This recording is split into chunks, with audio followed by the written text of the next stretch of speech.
చదువుకొని మంచి మంచి ఉద్యోగాలు సాధించాలని చెప్పేసి మనస్ఫూర్తిగా కోరుకుంటున్నాం. అదేవిధంగా మనం ఇప్పుడు ఈ స్కూల్ సుతా ఎంతమంది వస్తున్నారు పోతున్నారని ఈ స్కూల్లో ఎవరు నడుచుకోవడం లేరు, ఎవరు సుతా ఇది చూసిన వాళ్ళు రావడం లేరు. కానీ మీ మొత్తం టీచర్ మొత్తం స్టాఫ్ అందరికీ కూడా ప్రత్యేక ధన్యవాదాలు. ఇంత ఇంత ప్రాబ్లం ఉన్నా కూడా మీరు ఇంకా కష్టపడి మీరు ముందుకు ఇస్తారంటే చాలా సంతోషకరమైన విషయం.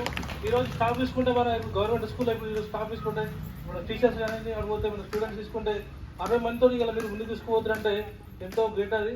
ఇప్పుడు వేరే ప్రైవేట్ స్కూళ్ళలో అయితే మాత్రం వాళ్ళు పైసలు కట్టి మరి అక్కడ సంవత్సరానికి 10,000, 20,000, 30,000 అట్లా కట్టి అట్లా అక్కడ ప్రైవేట్ స్కూల్లో చదివిస్తారు. మొత్తం పైసలతోనే మొత్తం విద్యను కొనుక్కునే పరిస్థితి బయట ఉంది. కాబట్టి ఇక్కడ మీరు హై స్కూల్లో మీరు చదువుకుంటారు, మంచి మంచి అవకాశాలు ఉంటాయి. ఇక్కడ మీకు గవర్నమెంట్ స్కూల్లో మీకు ఫ్యూచర్లో మంచి మంచి అవకాశాలు ఉంటాయి. మీరు మీ తల్లిదండ్రులు కానీ మీ ఫ్రెండ్స్ కానీ అందరికి చెప్పండి హై స్కూల్ కావాలి, ఇక్కడ గవర్నమెంట్ స్కూల్ మంచి